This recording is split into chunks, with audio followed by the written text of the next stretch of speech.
wat lewens verander. So hierdie week was ons op hierdie vasreis gewees, wat ons as gemeente saam gedoen het. En ek is nou so half, ek wil net sommer vra, wie het dit saam met ons gedoen, maar nou dink ek aan die ander kant, ek wil nou nie iemand laat sleg voel nie, dit gaan glad nie daaroor nie. Dit gaan oor ons harte. Dit gaan oor of jy 'n dag gevas het, en of jy die volle week gevas het, dit gaan oor jou hart, en oor my hart voor die Here. Maar 'n paar van ons se stories het as vol geklink, en ek gaan nie name noem nie. Daar was nou regtig 'n paar wat vir my uitgestaan het, wat eintlik hou van kos, maar 'n hele week watervas gedoen het. Toe dink ek, wow, dit wil gedoen wees. Ander van ons het die eerste keer gevas, en 'n watervas gedoen, en dit vir die week gedoen. En dan is daar ander van ons wat so dag kon hou, of 2 dae kon hou, en dan besluit het nee. Ek dink, hierdie is nou, ek het gevas, ek is nou klaar. Want ek dink is ook belangrik om te weet, alhoewel dit 'n gemeentevas is, dit wat die Here op jou hart lê, dit moet nou net nie wees dat die honger jou so dryf, dat jy besluit, nee, ek gee nou maar in nie, maar dit wat die Here op jou hart lê, daar's nie 'n reg en 'n verkeerd met 'n hoeveel dae vas nie. Ons as gemeente wou net graag vir hierdie 7 dae saam gevas het. Sommige van ons het 'n Daniël vas gedoen, wat eintlik meer 'n eetplan is, maar ek het dit self die Daniël vas gedoen, omdat ek bietjie bedrywig is, en dit vir my net makliker is, en ek gaan nou my week met julle graag deel. So, dit het so begin. Maandag was vir my 'n dag waarin ek groot verlies ervaar het. Die verlies van om te eet wat ek wil. Ek dink elke een van ons, julle sal onthou, Maandag was die dag, en ek gaan nou eers baie fokus op die liggaamlike, want ons gaan nou hoor waaroor dit eintlik gaan. Maar Maandag, kan julle onthou, dit was so reënerig gewees. Nou as dit reënerig is, dan is dit vir my is gelyk aan kaneel. So ek moet enige iets eet, en dit moet verkieslik soet wees, want dit is kaneelsuiker, wat nou met so 'n dag te paart gaan. En hier ervaar ek hierdie verskriklike verlies van cappuccino, en ek ervaar hierdie verlies van lekker pannekoek saam met die cappuccino, en ja, so dit was my 'n groot dag van verlies gewees. Ek het sommer huis toe gegaan, alhoewel ek nie eens kon nie, en ek het net gevra, die klomp moet net aangaan daar, dat ek by die huis kan sit, en net kan, ek het eintlik gaan slaap, want ek het gehoop, hierdie dag gaan baie vinnig verby. So Dinsdag was vir my 'n baie emosionele dag, en 'n dag wat ek verskriklik hoofpyn gehad het. Ek het regtig onttrekkingssimptome gekry. Ek is nie eers so lief vir koffie nie, so ek weet nie eintlik, maar ek het erge hoofpyn gehad. En toe het dit so gemaak. Toe gaan dit van daai verskriklike hoofpyn en na 'n dag wat vir my 'n kopskuifdag was. En dit was Woensdag. En daar kon ek vir die eerste keer fokus, die fokus van my liggaamlike honger verskuif na my geestelike honger. Ek het so die Engelse woord gesuffer, hierdie eerste 2 dae, om in hierdie ding in te kom. Dat my eerste dag wat ek regtig kon intree, en by die Here se voete gaan sit, oor dit wat pastoor vir ons op die, en ek het my foon vergeet, ek sal my foon moet kry, of ek soek net daai waarvoor ons gebid het, asseblief Marizaan, dis daarom eers later, maar dankie dat jy my sal help.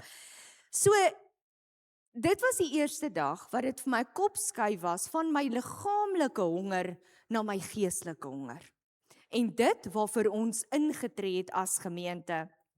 Donderdag moet ek nou vir julle sê, al wat ek kan sê van donderdag is my liggaam was swak. Swak. Ek het gedoen wat ek moes doen, maar as ek my been optel, dan voel hy effe so bewerig. Maar ek het maar aangegaan, en ons het deur die dag, hoekom weet ek nie, ek was fisies uitgeput en baie moeg gewees. Maar tog kon ek in my gees ervaar, dat 'n verandering besig is om plaas te vind. So dit waarvoor ons intree, dit wat die doel is, kon ek agterkom, alhoewel die vlees swak was die gees daar waar dit moes wees. Vrydag was vir my 'n dag wat 'n uithou dag. 'n dag wat dit vir my gevoel het, ek leef amper net op water. Ons moes net deurdruk. Dis 'n deurdrukdag. 'n Vrydag is eintlik elke keer 'n deurdrukdag. Daar gebeur so baie dinge en ons moet die goed laat werk, maar dit was vir my ook fisies 'n moeilike dag gewees. Gister was ek groot bederf gewees en ek gaan nou nie sê wat nou waarmee nie, maar die plek waar ons was, is daar baie eetgoed gewees en heerlike drinkgoed gewees. En vooraf het ons gereël dat ons asseblief net water, rooibos tee en vrugte mag kry. So terwyl al hierdie kosse hier verbygaan, sit ons daar en ons eet ons slaai bakkie wat hulle vir ons op die mooiste probeer maak het, so ou skippie slaai bakkie met al die ou goedjies daarin. En kan ek nie anders as om te sê, ek het myself effe jammer gekry, want ek het net besef, die einde is so naby, en amper, hulle het vir ons so 3 sulke koekies daar neergesit, en amperkies het ek ingegee vir die 3 koekies, en ek besluit, nee, ons is amper daar, ons moet deurdruk, en ons het deurgedruk. So, ek lees in hierdie week raak, sanctification before anointing. Sanctification before anointing. En deur hierdie week het my liggaamlike honger my presies laat verstaan wat hierdie in die geestelike beteken. Hierdie honger wat ek ervaar het, presies hoe goed eers afgebreek moes word, hoe ek hoofpyne gekry het, hoe ek lam was, dat ek net absoluut van die Here afhanklik is om aan te gaan. Daai het alles vir my begin sin maak hierdie week. So as ons na die woord sanctification kyk, dan beteken dit heiligmaking. Sinclair Ferguson sê die ware vrug van heiligmaking is die nabyheid en die beeld van Jesus Christus. Dit was vir my 'n mooi verduideliking gewees. Want wat gebeur hier? Daar vind verandering plaas. Daar vind groei plaas. En dan begin ons dien. En dan volwasse wording. Hoe kry ons dit? Dit word verkry deur die woord van God, deur die werk van die Heilige Gees en die gemeenskap van die gelowiges. Romeine 6 verduidelik eintlik dit so mooi en ek wil vra dat ons blaai na Romeine 6 asseblief. Die woorde, dit sal ook op die bord wees. Romeine 6 vers 1, ons gaan daar lees van vers 1 af. Die eerste ding wat hier vir my uitstaan, is dat ons vry is van die krag van sonde. So as ons lees in vers 1 en 2, dan staan daar, wat sal ons sê? Sal ons in sonde bly, dat die genade meer word? Nee, stellig nie. Ons wat die sonde afgesterf het, hoe kan ons nog daarin lewe? Met ander woorde, Jesus het vir my sonde aan die kruis gesterf. Ons gaan nou verder lees van die opstanding saam met Jesus. En dit het my bevry van die krag van sonde. Maar kan ek daarom sê, ek kan aanhou met my lewe soos dit was, omdat ek vrygemaak is en omdat Jesus vir my aan die kruis gesterf het. En dit bring ons by punt nommer 2, wat ons sê lewe onder die genade. In vers 3 staan daar, of weet julle nie, dat ons almal wat in Christus Jesus gedoop is, in sy dood gedoop is nie. Dis die 53 vertaling. Ek lees net graag vir julle die boodskap ook, wat dit bietjie makliker verduidelik. Julle onthou wat by die doop gebeur het of hoe? Toe ons in die naam van Jesus Christus gedoop is, het ons deel geword van alles wat met hom by die kruis gebeur het. Van sy dood af tot by die opstanding. So ons lewe onder die genade. Die derde ding van heiligmaking is verenig met Christus in sy opstanding. En dit is vers 4 tot 6. Ons is dus saam met hom begrawe deur die doop in die dood, sodat net soos Christus uit die dode opgewek is deur die heerlikheid van die Vader, ons ook in 'n nuwe lewe kan wandel. Want as ons met hom saam gegroei het, deur die gelykvormigheid aan sy dood, sal ons dit tog ook wees deur die aan sy opstanding. Aangesien ons dit weet, dat ons oue mens saam gekruisig is, sodat die liggaam van die sonde tot niet gemaak sou word en ons nie meer sonde sou dien nie. So in die boodskap staan daar, ons weet mos dat daardie sondige mens wat ons eenmaal was, kant en klaar saam met Jesus gekruisig is. En dit beteken daarom dat ons nuwe skepsels is, vers 7, want hy wat gesterf het, is geregverdig van die sonde. Die boodskap sê, ons ou self, wat van vroeg tot laat agter elke sonde aangeloop het, is morsdood en begrawe. Dis vir my so mooi geskryf daar. Wat agter elke sonde aangeloop het, is morsdood en begrawe. Daarom is ons nie meer slawe van die sonde nie. Sonde het mos nie hou vas op iemand wat klaar dood gegaan het nie. So hierdie Romeine 6 beskryf net so mooi die hele proses, hoe ons saam met Jesus dood gegaan het, hy aan die kruis vir ons gesterf het, saam met hom opgestaan het, as 'n nuwe mens. Ons het nou hierdie afgelope 2 weke, soveel mense, het dit vir ons kom die gehoorsaamheid stap doen, om deur die doopwaters te gaan. Lê die ou mens af, 'n nuwe mens, en daardie nuwe mens leef ons uit genade en is 'n nuwe skepsel. So die proses van heiligmaking om, soos Sinclair sê, die nabyheid te ervaar van Jesus, beteken ons moet al meer hierdie sonde af lê, en ons kan dit nie uit onsself uitdoen nie. Hierdie week was vir my so 'n openbaring eintlik gewees, oor hoe ons liggame voedsel nodig het om aan te gaan, maar dat die enigste manier is, hoe ons hierdeur kan kom, is as ons fokus van ons liggaamlike honger skuif na ons geestelike honger toe. So ons het gesê dat sanctification before anointing.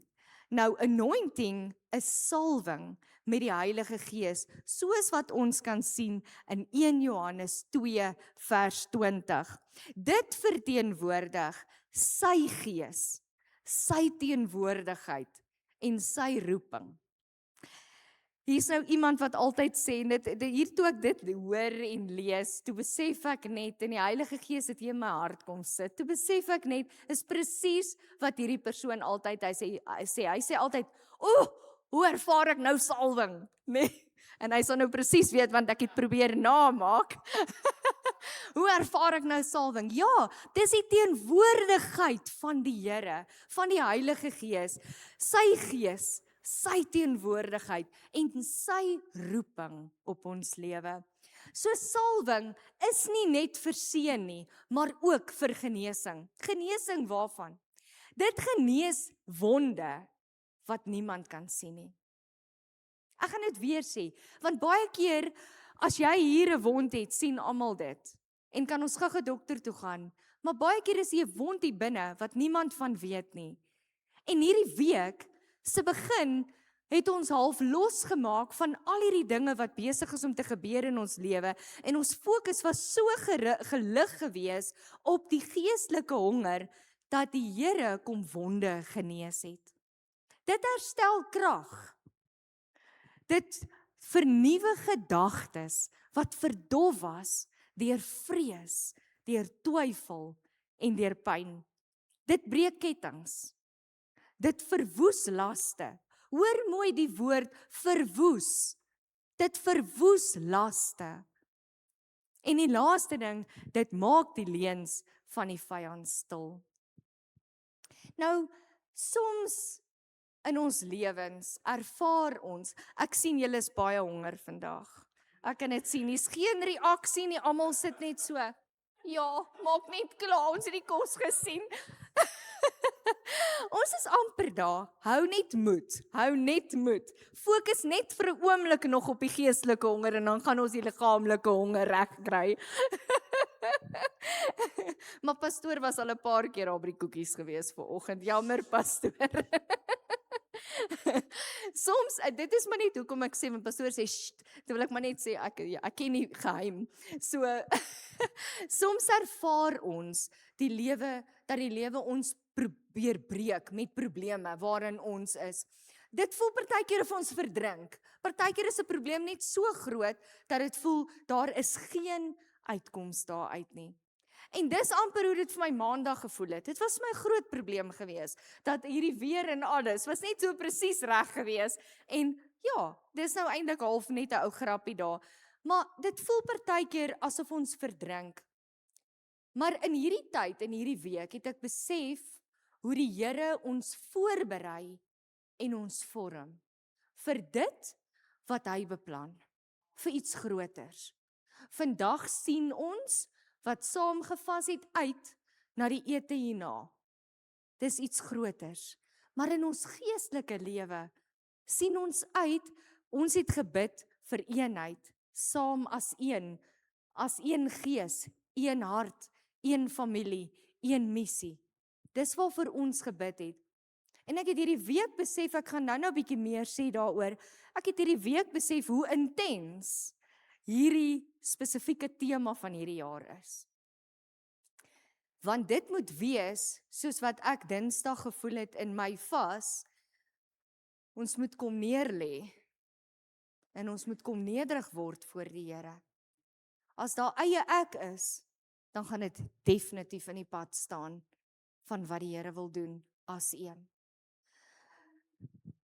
Soos die pottebakker in die klei waarvan ons in Jeremia 18 lees, vorm God ons gedurende hierdie tyd wat ons voel of ons wil verdrink, wat die probleme net te groot word. Hy maak ons nederig. En voor die salwing kom die druk. Donderdag kon ek my knieë nie optel nie, ek moes aangaan. Dit was vir my regtig 'n swaar dag gewees. Ek het baie druk ervaar, en ek moes net deurdruk. Maar wat baie belangrik is, vanoggend, is om te besef, dat die wagtydperk waardeur ons gaan, die voorbereiding is vir iets groters. En ek sê nie hiermee, dis soos een of ander genie wat nou, hier wen julle die lotto, ons het die hele week, glad nie. Ek praat van die geestelike, waar die Here vir ons iets voorberei het, vir my persoonlik en vir jou persoonlik, voorberei het in die pad waarmee ek en jy met die Here stap, wat hy vir jou gaan bring op 'n plek waar iets groters vir jou voorlê. Miskien is dit 'n verandering in omstandighede, maar miskien is dit net 'n verandering in jou hart, wat die omstandighede waarin jy is, anders ervaar. So Psalm 23 vers 5 sê Dawid in die 1953 vertaling, U maak my hoof vet met olie, my beker loop oor. Die Amplified sê, You have anointed and refreshed my head with oil. My cup overflows. En nou wil ek net vir 'n oomblik jou onverdeelde aandag hê vir die volgende reël wat ek gaan sê. Net vir 'n oomblik. Dit reën steeds oor die wat dit wil ontvang. Ek gaan dit weer sê, dit reën steeds oor die wat dit wil ontvang. Seën is baie keer aan die ander kant van deursettingsvermoë en uithou vermoë. En ek gaan voorbeelde uit die woord gebruik daarvoor. Kom ons dink vir 'n oomblik in Genesis 32 aan Jakob. Dit was so 'n penarie waarin hy homself bevind het, toe hy vir Esau weggehardloop het en weggejaag het. En in sy nag van spartel met die engel, hy kom daar by 'n spilonk aan, hier's hierdie engel, en hier's 'n spartel aan die gang, die hele nag lank. En op die ouend weet ons, sy heup is toe nou beseer. En die oggend sê die engel vir hom in Genesis 32 vers 26, laat my gaan, want die dag het gebreek. En wat sê Jakob vir hom? Jakob sê, ek sal u nie laat gaan, tensy u my seën nie. Hy's die hele nag met hom besig. Hy sê, ek sal u nie laat gaan, tensy u my seën nie. Die Here sê vir my en vir jou, ons moet hom herinner aan sy beloftes. Ons moet hom herinner aan sy woord. Here, ek sal nie gaan, voordat u my nie seën nie, Here. Want die Here sê, of dit sê, baie keer, aan die ander kant van uithou vermoë, is daar seën. Hy gee dit nog steeds, ons koppie loop nog steeds oor, as ons dit van hom vra, en vir hom wag. Die verhaal van die weduwee, in Lukas 18, wat by die onregverdige regter aankom, en hierdie regter, sy pleit by hom, asseblief, skeld my vry. Die vrou het geen status nie, sy het nie krag nie, sy het nie aansien nie, maar wat dra haar deur? Haar deursettingsvermoë, omdat sy elke dag bly smeek. Die regter was nie regverdig nie. Hy het reageer, omdat sy aangehou het. Uithou vermoë, deursettingsvermoë. Daar is nie irritasie in die hemel as gevolg van deursettingsvermoë of uithou vermoë nie. Daar's beweging. Beweging in die hemel, omdat ons aanhou pleit en aanhou vra. Die Here sê selfs, Jesus sê, jy moet aanhou vra, hou aan klop, hou aan vra. Die vrou wat aan bloedvloeiing gely het vir 12 jaar, is deur deursettingsvermoë gedryf, om deur die skare te druk, om by die soem van Jesus uit te kom. Ek weet nou nie van julle nie, maar ek wil nou al so baie keer na van hierdie groot name, waar baie musiek is, en ek gaan nou nie die name noem nie, heen gegaan het nie. En die oomblik as ek dink aan al die mense, en hoe baie daar by mekaar is, en hoe ek gaan sukkel om voor te kom, en hoe ek gaan sukkel om te wees waar ek moet wees, dan sien ek nie kans, om deur al hierdie mense te druk nie. Hier gaan hierdie vrou, wat eintlik uitgeworpe is, sy's 12 jaar lank ly sy al aan bloedvloeiing, en sy besluit, daar's net een manier. Ek gaan deurdruk, deur al hierdie mense, en ek gaan in die soem van Jesus raak. En wat gebeur? Jesus se krag gaan uit, en genees haar. So vir my en vir jou vanoggend, om deursettingsvermoë, en om uithou vermoë te hê, sodat ons aan die soem van Jesus kan raak, sodat ons sy krag kan ervaar. Deursettingsvermoë posisioneer ons vir wonderwerke. Wonderwerke soos wat ons nou net van gehoor het. Hierdie afgelope tyd bid ons vir 'n man in die hospitaal. En ons was verlede week daar gewees, en hy's nou klaar met sy behandeling en kan nou huis toe gaan. Maar toe ons die vorige kere daar was daar so 'n klein papiertjie teen sy muur opgeplak gewees, met die datums van hierdie maand, en van verlede maand, toe hy behandeling, hy's al van Desember af in die hospitaal, wat die datums daar afgemerk word, van elke dag wat hy sy behandeling moes kry, en wat hy dit klaar gekry het. En toe ons verlede week by hom was, toe's die papiertjie af. Hy's klaar met sy behandeling. En ons gesels so oor hierdie sigbare vordering, wat ons kan sien.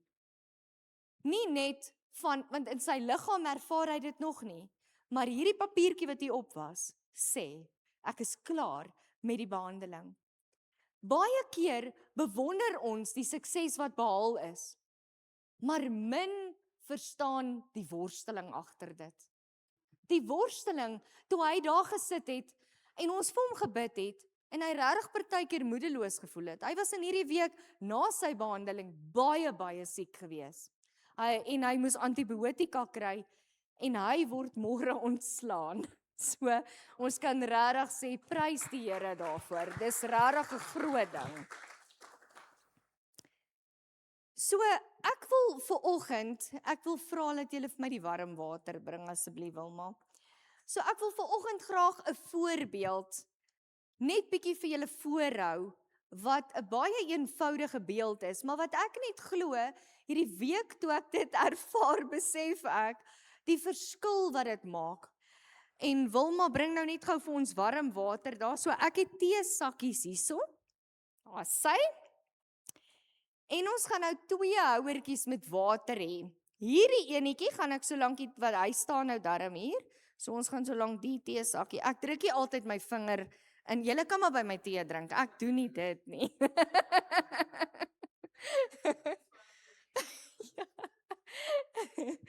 So hier het ons nou enetjie hier in. Lyk nie eintlik of ietsie gebeur hierso nie. Dankie Wilma. Ek moes 'n teelepel gehad het. Ek kan nie hier my vinger indruk nie. Dit brand.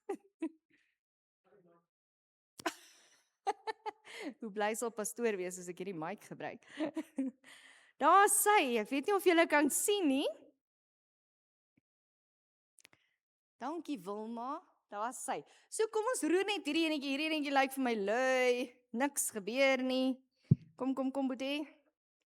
Niks gebeur hierso nie. Maar hierdie enetjie, kyk hoe mooi kleur uit die water. Daar sy. So dis 'n baie eenvoudige illustrasie en almal weet hier's die warm water en hier's die koue water, nê? Nee, is omgeruil. Die koue water en die warm water. So wat maak hierdie verskil? Dit beteken dat ons warm water oomblikke in ons lewe beleef. Maar ons wil eintlik altyd net koue water oomblikke hê, wanneer dit maklik gaan, en wanneer daar geen probleme is, en wanneer daar nie moeilikheid is nie, wanneer ons nie finansiëel sukkel nie, wanneer daar nie 'n siekte is wat voel of ons nie kan kop bo water hou nie, of wanneer ons in ons verhoudings nie regkom met mense nie, dan wil ons eintlik net altyd smooth sailing hê, is die mooi Engelse woord. Ons wil net hê die water moet koud wees en ons moet lekker aangaan. Maar dan kom hierdie warm water oomblikke. En hierdie warm water oomblikke het Miles Monroe beskryf. Hy het gesê, people who are successful are like tea bags. When they get in hot water, they make tea. Dit was vir my so mooi gewees. Warm water het nie hierdie sakkie verwoes nie. Nee, warm water het dit wat binne is onthul. So, ek wil vanoggend afsluit en Marizaan, nou het ek asseblief daarin nodig waarmee jy my sal help, dankie. Ons het hierdie week ingetree. Dis reg, dankie. Ons het hierdie week ingetree vir ons jaartema. En dit was partykeer moeilik. Dit was partykeer soos warm water oomblikke. Alles was nie, ek sê vir julle, ek het maandag, dankie baie, 'n verskriklike warm water oomblik beleef, toe ek nie kon lekker kossies eet en in so in daai koue nie. Nou het hy geskuif, Marizaan. Daar sê, maar hier het ek hom, dankie baie. So ons het gebid, een gees, waar die gees lei, daar is rigting, daar is krag, daar is lewe, daar is vrug. Heiligmaking. Dis wat hierdie week met ons gebeur het, is heiligmaking. Bietjie van onsself weggegooi. En dit wat die Here vir ons wil hê, rigting, krag, lewe, vrug. Dis waarheen ons op pad is. Een hart. Een hart beteken ek kies nederigheid bo reg wees. Pottebakker en klei oomblikke, warm water oomblikke. Ek kies vergifnis bo bitterheid. Ek kies vrede bo verdeeldheid.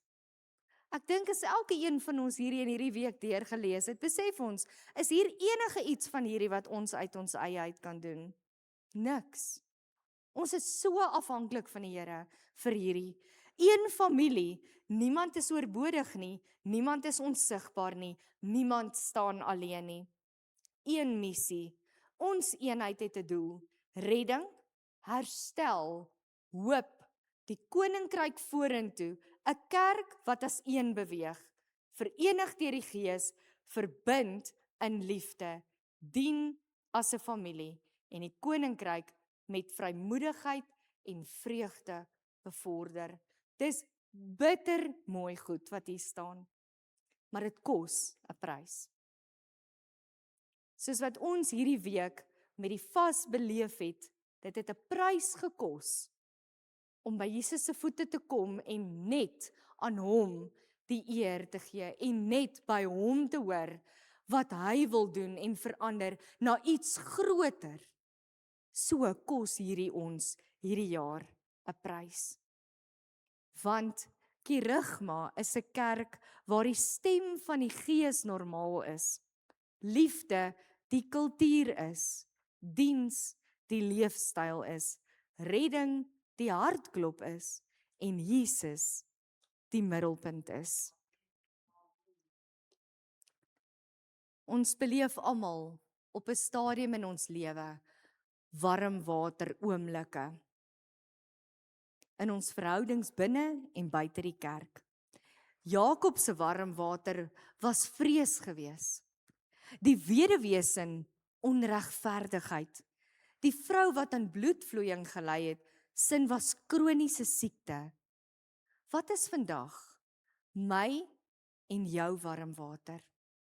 Mag ons ook, soos Jakob, wanneer ons deur warm water gaan, sê, ek sal u nie laat gaan voor u my seën nie.